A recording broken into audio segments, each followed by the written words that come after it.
In a post-apocalyptic world, Juliet drives through a barren land as she scavenges for anything that can help her survive. When she finds a bunch of abandoned vehicles, she inspects every nook and cranny and even checks the gas tanks, but unfortunately there's nothing useful. After watching the sea for a while, she keeps on driving and eventually stops at a gas station.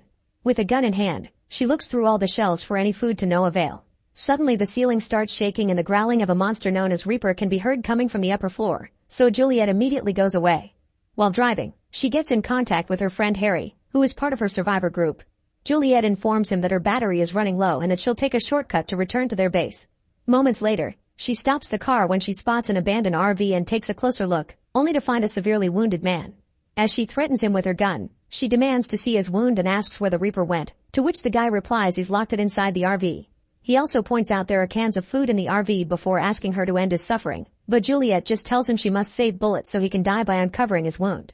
Then Juliet enters the RV and fights the Reaper, causing the vehicle to shake a lot as she struggles but ultimately killing the creature with a shot. When she comes out, the man is dead. After taking all the supplies she can find, Juliet goes back to the road and drives while looking at a picture of herself with a guy. Suddenly the wind blows the picture away, causing Juliet to get distracted as she tries to catch it and she ends up with the car going off the road, flipping a few times before landing upside down. Juliet faints and dreams of her life before the apocalypse. On a rainy day, she visited an art gallery but couldn't understand the paintings. She then was approached by the gallery owner Jack, who was also the guy from the picture. He could tell she didn't understand art, so Juliet admitted she came inside to escape from the rain and get some free food. Jack found her amusing and shared a drink with her while explaining how to find beauty in the paintings. Back to the present, Juliet wakes up to discover her leg is fractured and stuck in the seat. It's also dark outside, which means the Reapers will be coming out soon and she can't defend herself because her gun has fallen out of the car so she can't reach it. Juliet tries to move her leg but it's too painful, so instead she tries to use the radio, but it isn't working. Using a stick and some wire, Juliet reaches for the gun and manages to move it a bit, but unfortunately her tool breaks before she can retrieve it. Then another flashback starts, showing how Jack left in the middle of the gallery opening to grab a bite with Juliet. She accepted to go to his apartment and she was shocked to see how beautiful and expensive everything was. She also found his drawings, which showed his great artistic skill. While having some wine and cheese, Jack shared all his family drama and how he handled the inheritance. Juliet explained she had no family, but she found it hard to open up and Jack's questions made her uncomfortable, so she decided to leave. In the present, Juliet decides to put up with the pain and uses a pipe to free her broken leg. Then she makes a tourniquet and washes the wound with some alcohol before painfully pushing the bone back into place. A new memory begins, during which Juliet went to a bar with a random man. She noticed that Jack was also in the bar, but she ignored him. When Juliet left with the guy, Jack followed her and discovered the man paying Juliet in exchange for some substance. The guy also tried to kiss her, but Juliet angrily turned him down. Then Jack continued to follow Juliet on the train and eventually reached a very shady neighborhood. Juliet bought more substance from a guy, confirming she was a dealer.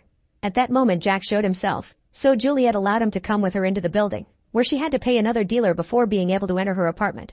Inside, Jack discovered how poor Juliet was and offered his help, but Juliet snapped, saying she wasn't a charity case. She tried kicking him out but Jack refused to leave, so Juliet grabbed an injection to reveal she was also an addict. This caused Jack to get out. Back to the present, Juliet manages to make an improvised cast with things from the car, then she works on fixing the radio but sadly nobody answers her call.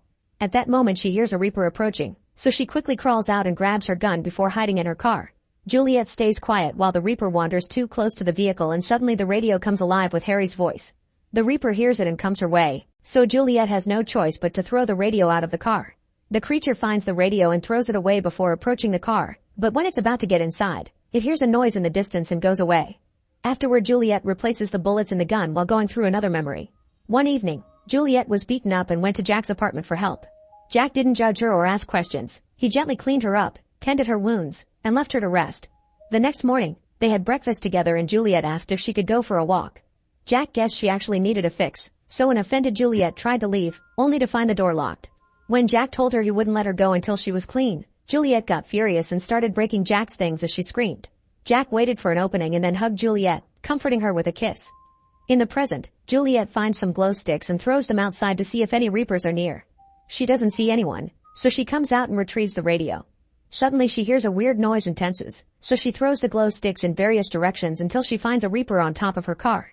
Juliet immediately shoots it before rushing back into the car, where she waits for the creature to shoot again. However, the Reaper surprises her from behind by pulling the window cover off. A terrified Juliet tries to move but the Reaper grabs her leg, so she retaliates by starting the car and pressing the accelerator, causing the wheels to hurt the creature. The Reaper runs away and Juliet tries to shoot it, but she misses. While she's looking out, the Reaper sneaks inside through the opposite window and growls, startling Juliet into shooting it. After the Reaper runs away, Juliet tries to fix her radio but her hands are shaking and there isn't any more alcohol she could use to calm down. Another flashback begins, showing that Jack and Juliet became a couple and moved to a brand new house together. Juliet had been very nervous during the move, so Jack touched her face to make her smile. Then he gave her a tour of the house and mentioned one room was for their future children, which made Juliet very uncomfortable. Jack also wondered if she would ever say that she loved him, but Juliet told him he already knew. Back to the present, Juliet fixes the radio and contacts Harry, although she can't hear him well.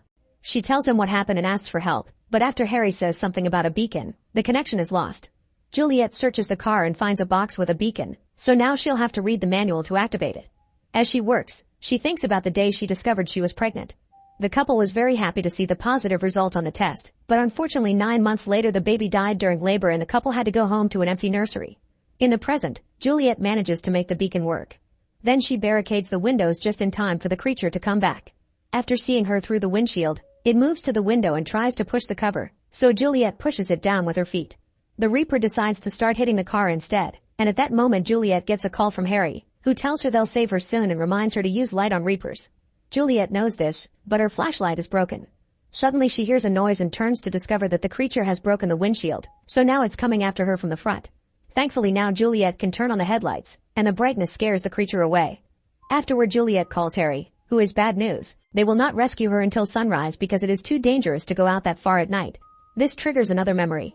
Since the loss of the baby, things had been tense between Jack and Juliet, and one day she just ran away. Jack managed to find her and an argument ensued, during which Juliet admitted she didn't really want a child and Jack pressured her into it. Furious, Jack walked away from the car, intending to take the subway alone. He blamed Juliet's former addiction for the baby's death and broke up with her. Back to the present, Juliet hears an engine nearby and begins honking the horn to get its attention. 2 men on a bike stop next to the car and one of them comes inside saying he'll help, but he turns out to be a cannibal who wants to kill her. As Juliet struggles to stop him from stabbing her, the Reaper comes back and drags the guy out to crush his skull. The friend immediately leaves on the bike and Juliet watches the Reaper feed on the body. Another flashback reveals that after the argument, Juliet went to a bar to get drunk and ignored all the calls she kept getting from Jack. At that moment she saw on TV that there was a chemical attack at the subway station, which killed over 30 people. Then she got a call from an unknown number telling her that Jack was hurt during the attack, so she fled to the hospital. The Juliet in the present grabs her gun and considers self-deleting, but the memories keep going. When she arrived at the hospital, she learned Jack couldn't speak anymore, but he still communicated. He touched her face with his special gesture through the curtain and then used a board to say I love you. For the first time, Juliet answered me too. Jack also made her promise she would never give up, and that makes present Juliet put down the gun. Determined to keep her promise, Juliet takes a flare plus 2 gas containers and leaves the car. She proceeds to douse a container with gas and then lights the flare, waving it around to get the Reaper's attention. When the creature starts approaching her, Juliet walks backward and waits for the Reaper to reach the container to shoot it, causing an explosion. However, the Reaper runs away just in time. Juliet looks around to find it, but the creature suddenly appears behind her and makes her drop the gun. Terrified, Juliet pushes those skinny arms away and goes back into the car, only for the Reaper to grab her wounded leg and make her bleed. As Juliet desperately reaches for her gun, the Reaper pulls her out of the car and throws her to the ground. Then she shoots the creature twice, making it fall.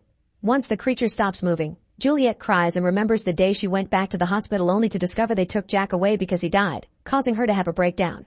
In the present, the morning finally comes and the Reaper starts moving, but Juliet is out of bullets. Suddenly the creature climbs on top of her, but instead of attacking, it gently touches her face, making her realize this is Jack. This triggers a memory about the day they met. Jack talked about fate bringing people together and to prove his interest, he closed the gallery to leave with her.